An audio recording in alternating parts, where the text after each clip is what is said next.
Hello, everyone. This is another session of Self-Care for Healers online masterclass series. With this session, it is my privilege to introduce Renee Masse. Renee is the creator and owner of the Valkyrie Mystic. She is a psychic medium, astrologist, Reiki master teacher, as well as a nutritionist.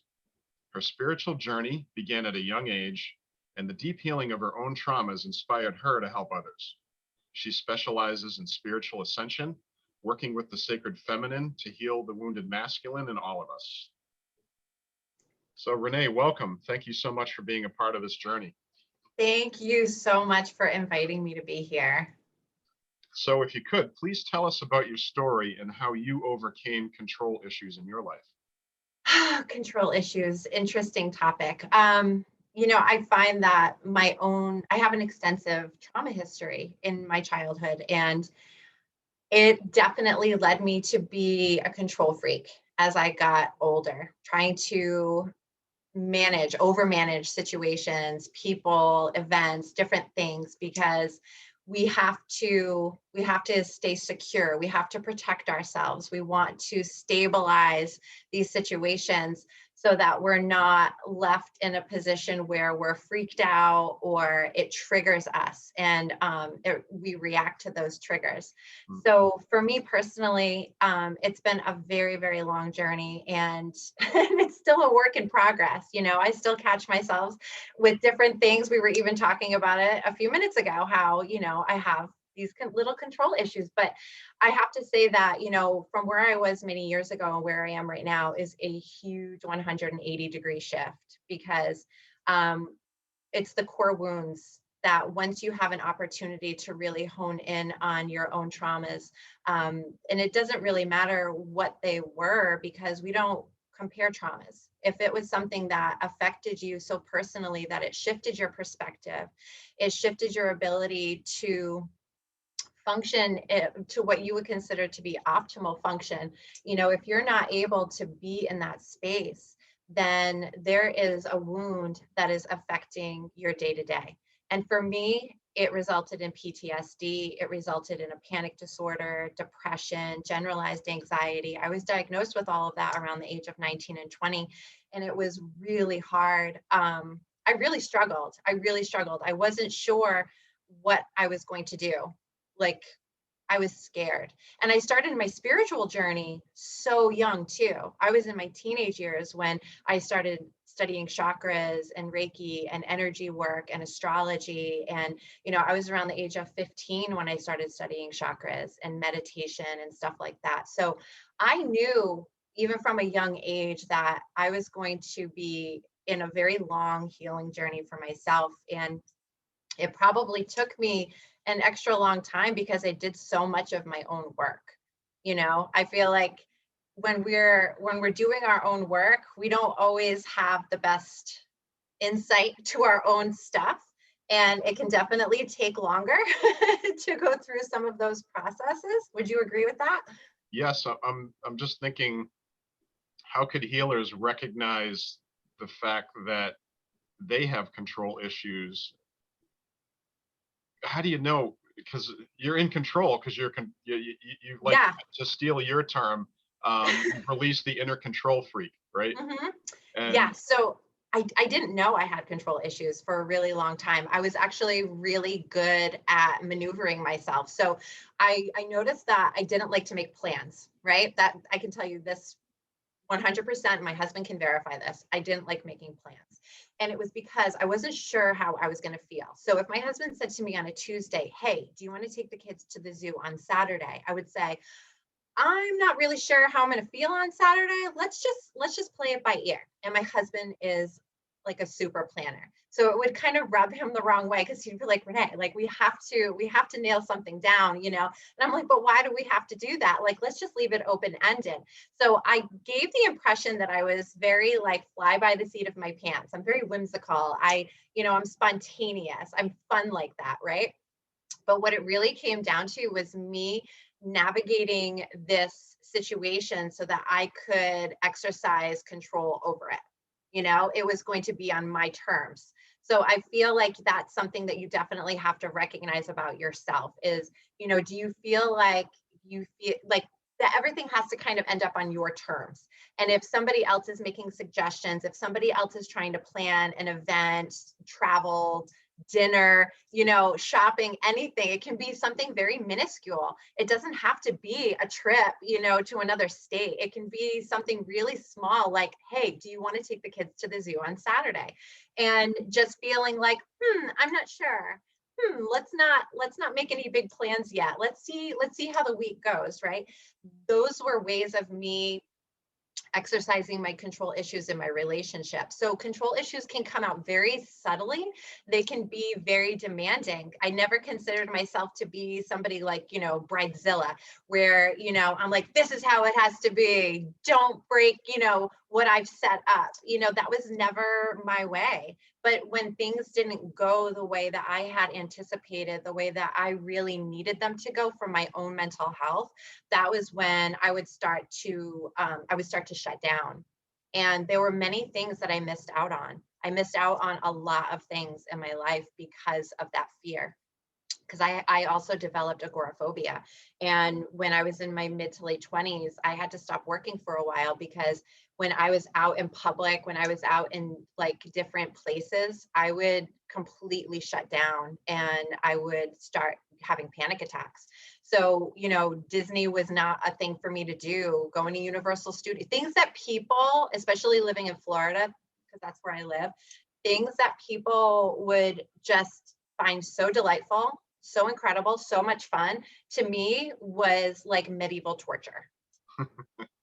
hmm Yeah, I hated going to Disney. I hated going to the beach. I hated doing things that put me out in the middle of people. It took me away from what I considered to be my comfort zone, my safe space. And so many people that I have worked with over the years, as an empath, as a psychic medium, you're sensitive to what other people are going through, right? You can feel their pain, you can feel their wounds. And so I tend to attract people that have very similar wounds that I've worked through because there's an understanding, there's an energetic vibrational alignment there, and so I'm able to help them work through a lot of those issues that I've had to work through because I've missed out on a lot of things in my life because of that debilitation, because of the control over these situations. It's very like destructive, and I don't think a lot of people realize that when you have unhealed traumas, when you have unhealed wounds, how destructive it can be to your life, your relationships, your ability to earn stable income, to even look forward to little things like going to the beach, going to the zoo. Yeah. So how did you overcome those wounds? I had a lot of really deep healing to do, and I had to learn how to surrender, which is so much easier said than done. Getting to a place of surrender means that you are completely letting go. You're detaching from the ego. And we live in a very wounded society. We live in a very wounded masculine society. And that is based on, this 5,000-year patriarchy of just unhealthy behaviors, where wounded masculine is ego driven, it's competitive, it can be abusive and destructive. Divine masculine is gentle, it's respectful, it's supportive, it's still logical and rational, but it comes across very differently. And so we've been living in this very wounded masculine society. So on top of the wounds, it was like, you have to do better, you have to work harder, you have, it's like this constant drive pushing you, but not being in the flow of the sacred feminine. Because sacred feminine is all about the rhythm and the flow, and saying that, there's a reason for the season, there's a time for retreat, there's a time for action, there's a time for rest, there's a time of contemplation and reflection. There's times for all of that, which is why I follow the moon cycle so closely. But healing the wounds, working with my chakras, I became a Reiki master teacher. I've done a lot of different things with healing modalities. But it was all working towards getting to this place of detaching from the ego, detaching from that separateness, because that's what the ego is. That's what the unbalanced masculine is. It is this separateness between all of us. So when I was in my really deep in the control issues, that's all you see is like, you see how you're kind of like your own person on your own island. You're separated from everything. And so you have this overreach where you have to control everything, because you can't leave it to chance. You can't leave it to be vulnerable and in the hands of someone else, right? You have to find a way to navigate it, to manage it in your own way. Does that make sense? Because it's a very real thing. And I think that this will probably ring very true to a lot of people. It was not easy for me to come to grips, first of all, with the fact that I had PTSD. It was not easy for me to come to grips with the fact that I was a control freak. You know, all of those moments were like these pivotal moments. They were totally aha moments. And then, you know, as soon as you recognize that, wow, okay, so this is here in my life right now, then you have an opportunity to use that challenge and shift it, transition it, transform it in some way. And I'm telling you, if you can get some of this really deep healing taken care of, and you can embrace yourself, love yourself, learn to accept who you are, and remove the separateness, live in a space of unity, living in a space of unconditional love and compassion for yourself and others, you will start to release that control and come to a place of surrender. And it's actually one of the most beautiful things I've ever experienced in my life. Is it really easy to get there? No. But once you do get there, your life will never be the same. So how would you do that? Would you say you use divine masculine healing or divine feminine healing to heal control issues? Or maybe it depends on the client. Yeah, I would say that I definitely gravitate more towards divine feminine, because I'm very much like in the flow of things, you know. I find that most people are very hard on themselves. I've been very hard on myself, you know, but because of where I am in my journey, I can recognize those things much faster. So I am much more mindful of my behaviors. I'm much more aware of myself moment to moment versus where I was before, where it was just like, you know, all over the place. It was, you know, I'm just like spinning out of control. I feel like there's an awareness that you start to develop in yourself through meditation, through the divine feminine. Divine feminine cradles you. And most people want to be cradled, especially if you have a trauma history, especially if you have really deep core wounds that you've been carrying around for several years. Divine feminine has a way of bringing you the comfort, the acceptance, the nourishment. She's so strong and courageous, but there's something very powerful yet gentle about that energy. So I definitely gravitate towards that because I get into a very gentle rhythm and flow with my clients where it's just pure acceptance. It just needs to be whatever it is. Let it flow, let it be.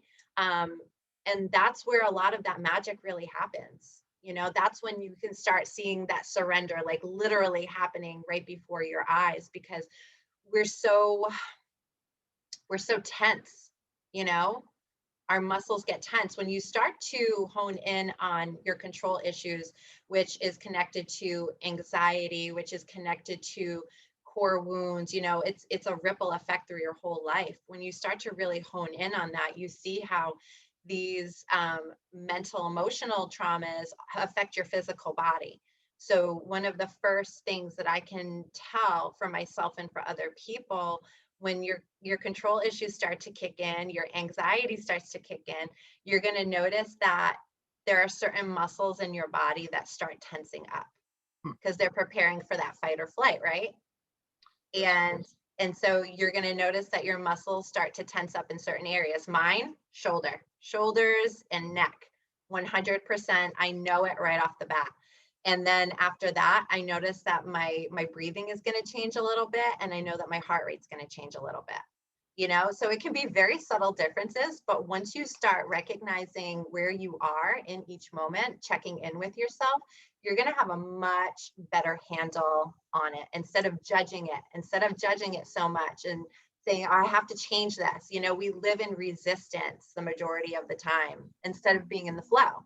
And once we learn how to be more in the flow and accept ourselves, accept each moment as it comes, instead of feeling the need to control it, then we can start letting go, detach from ego, and surrender to the higher divine beings that are all around us every day, here to help us fulfill our purpose. Sounds good.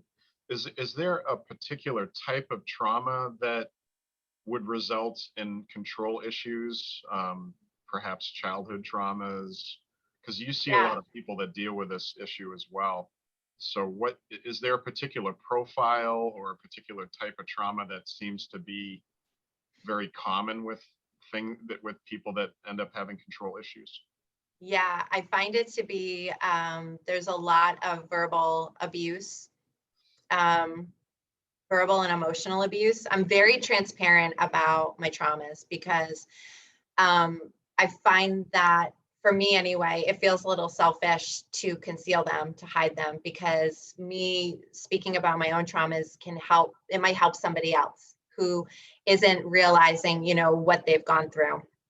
I remember many years ago, there was a therapist that I was working with, and we were talking about PTSD. We were talking about being a victim. And I argued with her and I said, I'm not a victim and I don't have PTSD. And she was like, Renee, let's go over a few things here, and let's look back on the things we've discussed. And I really just didn't want to identify with that. I didn't want that to be who I was, my role in life, that I was this victim. But I also find that at the moment you realize that you are a victim in some way, that you have an opportunity to take control back. We have to connect to these things sometimes to realize that we have the power to change, and everybody has the power to change 100%. And for many years, because it took me a long time to work through this stuff, I did feel like this was going to be my life. I was never going to get better. I was going to have to just accept the fact that I couldn't do certain things, that I couldn't go certain places, that certain things were very challenging for me. But I never gave up. I never quit. I just said, okay, so if this is the way my life is going to be, then I guess this is the way my life is going to be, but I'll keep working at it. I'll keep doing the work. I'll keep plugging away. I'll keep going deeper into the layers of my heart. I had a lot of problems with my solar plexus, but I find that I don't like loud noises. If I'm in my car and there's a good song that comes on, I will 100%, I will crank that tune, but I don't like it when the TV is really loud. I don't like being around a lot of loud noises. I grew up with somebody who was unmedicated bipolar and also an alcoholic and also abused drugs. And so there was a lot of erratic behavior.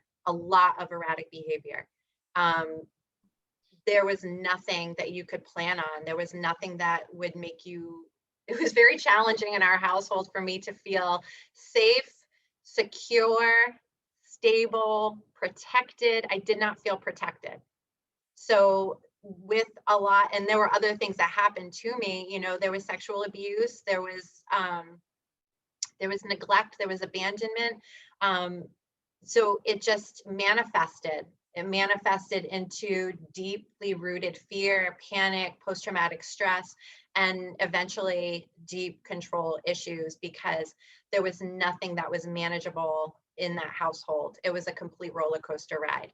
And so as I got older, I felt, it happens very subconsciously and unconsciously, but it is your psyche and your ego trying to protect yourself. That's really what's happening. So it is important to understand the biological and neurological functions that are taking place, as well as how it's manifesting in your life and affecting your relationships, your spirituality, your connections, your emotional health, how you're able to deal with stressful situations and people. So it's a very interesting process, and I describe it as walking through fire.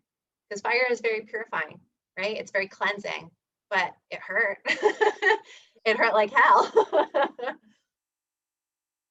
Amazing. So be mindful of what triggers you, and that's probably an issue that you need to work on. Initially there'll be resistance, and then Yeah, that's how you know you can overcome it, though.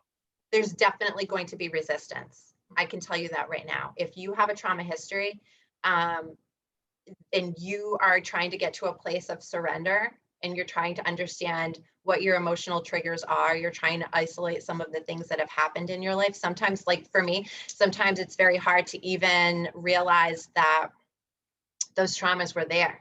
I had to have somebody like point it out to me and be like, Renee, this isn't normal. Like regular people, kids don't usually grow up in this kind of an environment. And in my mind, because of the way I was raised, I thought like everybody was dealing with this stuff, you know? But then I was seeing it come out in my life in other ways that it wasn't happening with other people, and I just thought, well, everybody else has figured it out. Everybody had like received some code, so everybody received something and it helped them shift through it much, much faster. I had a very weird perception of the trauma. And it could be because I had started my spiritual journey so early that I was just very, I don't know, I was just very open with other people about things. And I just thought they had their own stuff too. It was, I don't know, it's kind of hard to describe how I made that connection, but I really felt like everybody had their own stuff, everybody had their own story, but it just really wasn't, not many people were to the degree that that I was experiencing it. And I thought, well, maybe they just figured out things a lot faster, and maybe this is just part of my journey, that it's going to take me longer. But it is 100% possible for everyone to heal, to love yourself, to accept yourself, to set strong boundaries, to feel empowered and confident, and to handle stressful situations, and to live moment to moment, and to make plans and do fun things, and to have an abundantly filled life full of love and joy. Yes. So I agree. Do you have a technique that people could use to kind of embrace this power of surrender? Yes. So I really love working with the chakras, and particularly the soul star chakra, which is probably about 12 to 24 inches above your crown chakra, which is connected right at the top of your head. So this is a chakra that is not connected to the physical body. It's kind of out there, right? But it has this really special quality, this really special gift, where it also connects to something called the stellar gateway. And it is where this influx of divine energy has the ability to really flow through and to connect to the rest of the chakras in the body. So that particular chakra is not connected to the body, but it is kind of like the doorway into the rest of the chakras. So the way I try to imagine it is, when I work with the soul star, when I activate it, open it, all of those things, I imagine all of the energy from divine light, divine source, divine light beings connecting straight into that chakra, and then showering down on the rest of my being. And it does help. The soul star chakra is primarily about letting go. It is about the surrender.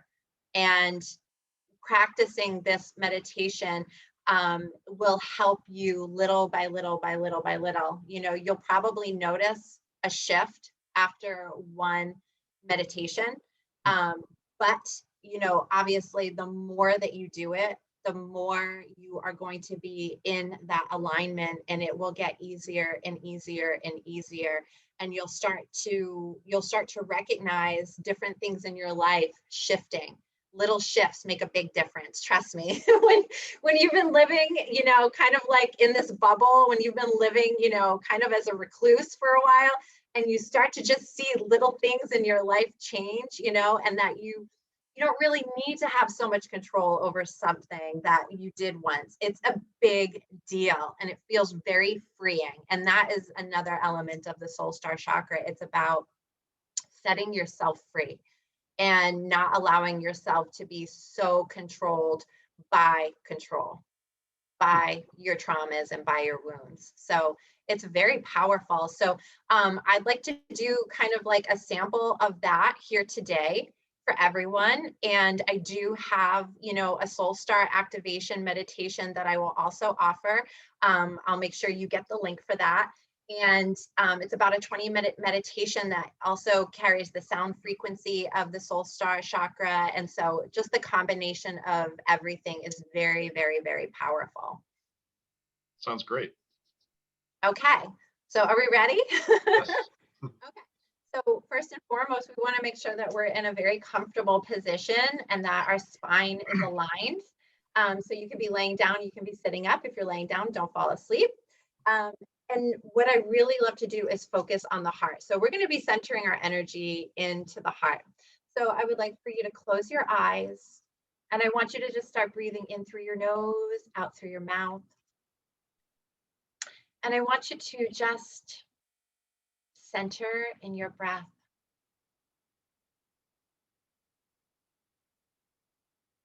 Clear your mind. Allow everything to just be whisked away like thoughts on a cloud. And at this moment, I want you to bring your full attention into your heart center. This beautiful heart center. There's so many layers to the heart. They go down very deep. And yet the heart feels like the most powerful part of who you are, emanating with unconditional love, empathy, compassion, and kindness. And as we are extending that energy out from our heart center, we're also extending it inward to ourselves, creating somewhat of a beautiful orb of light, allowing this orb to grow with each breath in, feeling it spinning, glowing, growing within the center of our chest. And some of you may feel a tingling sensation. You may feel waves of warmth, buzzing, vibrating energy as your heart center is opening. And what I want to do with this beautiful orb of light spinning at the center of our chest is I want to start bringing it upward in the body. And as the orb is continuing to move up, we're allowing it to fill up our chest, allowing it to move upward into our throat chakra. And at this space, we have the opportunity for truth. We have the opportunity for divine expression, creativity, feeling that chakra also open, activate, and continuing to let this beautiful orb of light move upward into our third eye, our spiritual antenna, our intuition, our ability to see what our physical eyes do not allow us to see, allowing the chakra to open and activate, the orb continuing to spin, continuing to grow, encompassing more and more space within us and around us, and continuing to climb up higher into our crown. Divine wisdom pouring through us, feeling the true connection to God's source, divine light. All of the wisdom and the spiritual power that you possess as a divine light being activated here. And then moving up even higher to a space outside of the body, into the soul star. And at this place,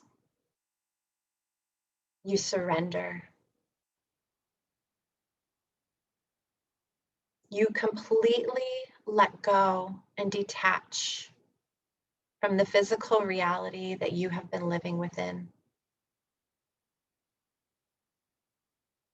This is where your angels, your spirit guides, your galactic family, this is where they connect to you and through you. And at this place of surrender, as this chakra is opening, being cleansed, cleared, and activated, you give yourself over to your divine light beings, trusting them, knowing that their love is unconditional and pure and true. That there is nothing in this world that you could have ever done or will ever do that will change their love for you. It is the purest source of light, of joy, and of peace. And at this point, you may feel a light being ignited above your head. To me, it feels like a warm glow. It just feels very comforting, peaceful, allows yourself to be free. Continuing to breathe deeply in through the nose and out through the mouth. This is your divine center. This is where the ego cannot possibly exist and control ceases. Take a moment to feel that, to enjoy it, to let it shower you with sparks of divine light.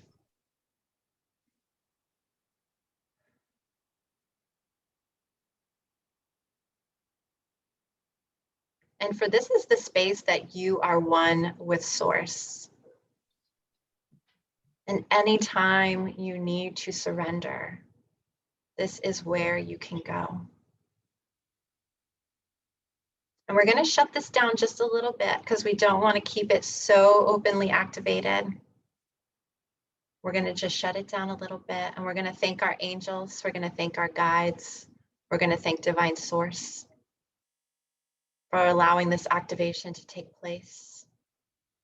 Sending from our heart center love, unconditional, kindness, empathy, and joy. And just being in that space, we can feel how there is no stress here. There are no expectations. We don't have to manage anything. We can just simply be. And with gratitude, I want you to allow that orb to come back down slowly through the crown, the third eye, downward through the throat, the chest, into the heart once more. And we're just going to close it down just a little bit. And you can open it anytime you'd like. Feeling yourself more in your physical body. Taking a couple of deep cleansing breaths. Wiggle your fingers and your toes if you must. And when you're ready, you can open your eyes.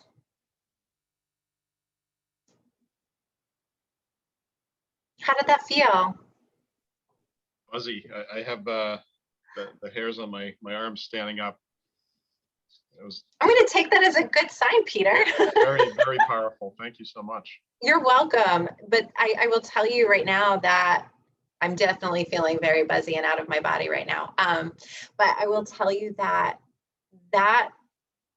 meditation, that ability to move yourself out of your body a little bit and upward to connect from your heart and then up into that divine source of light, of love, is probably one of the most powerful things that I've experienced in that transformation of releasing control, of knowing that I was safe.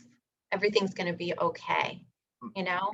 It just puts you in alignment with the present moment, and nothing else matters but the present moment. That's true. And while I was there, I just wanted to stay there, you know. Kind of hard to come back. And so just imagine, you know, that kind of a meditation with the soul star frequency in the background. You know, you you're just kind of taken out of your body, which when you have like really deep control issues, and when you have trauma history, it can be very hard to let that go, even though you don't want to be in your body anymore, you know, because you know that being in your body, there's tension and there's stress, and there's your mind and your thoughts, and all of these lower vibration feelings that you're experiencing. But you will start to feel more comfortable being in your body, practicing this, because it is very comforting and healing to be taken out of your body, to let some of that healing take place, and then to go back to it. Because once you're removed from it, you can turn around, look at it, and realize, whoa, that's what I was doing. Yeah, it's a very powerful thing, and it's helped me, and it's helped many of my clients. I have 2 courses, and in the first course that I teach, my 12-week course, we do extensive work with the soul star chakra, because we do a lot of inner child work and shadow work in that course as well. So it has to be cleared, open, activated, in order to access some of those higher potentials that we're trying to reach. It's very hard to heal when you're stuck in ego. It's just not going to work out the same way. True. So if the audience really enjoyed this meditation, I'm sure they did, how could they reach you if they had questions or if they wanted more information? I definitely recommend that anybody who has questions or wants to learn more, that they email me, which is thevalkyriemystic@gmail.com. And I usually respond pretty quickly, definitely within 24 hours. And because my website is still under construction, putting a website together is no fun. I don't know if you understand that. I think you do, though. I do. Mine was a bear. Yeah, it's definitely a lot of work. So I'm still under construction in my website. So definitely email me, and I'm also on Facebook as well, if anybody would like to reach me there. Very good. So Renee, thank you so much for sharing your pearls of wisdom and guiding us on that amazing meditation. Oh, thank you so much for having me. This was a very amazing thing for you to be doing. This is such a healing opportunity for so many people. You know, the consciousness of the planet is shifting, and we are definitely recognizing the fact that the wounded masculine energy we've been living in for so many years is outdated, and it doesn't work anymore. So we're going to shift back to that beautiful divine masculine and sacred feminine, and this is definitely going to help people be on that path and feel confident about it. So you're doing incredible work. Thank you so much for having me. Thank you. And I do encourage the audience to reach out if they have any questions. Reach out to any of our speakers, most especially if you feel that the soul star activation resonates with you. Please check out Renee's amazing meditation. And if you have any questions, she's available. And that's really powerful. And I'm so grateful that you would be willing to extend your time and energy like that. Thank you so much. Absolutely. Thank you. So I'd also like to thank our audience for being part of this journey as well. And until next time, be well.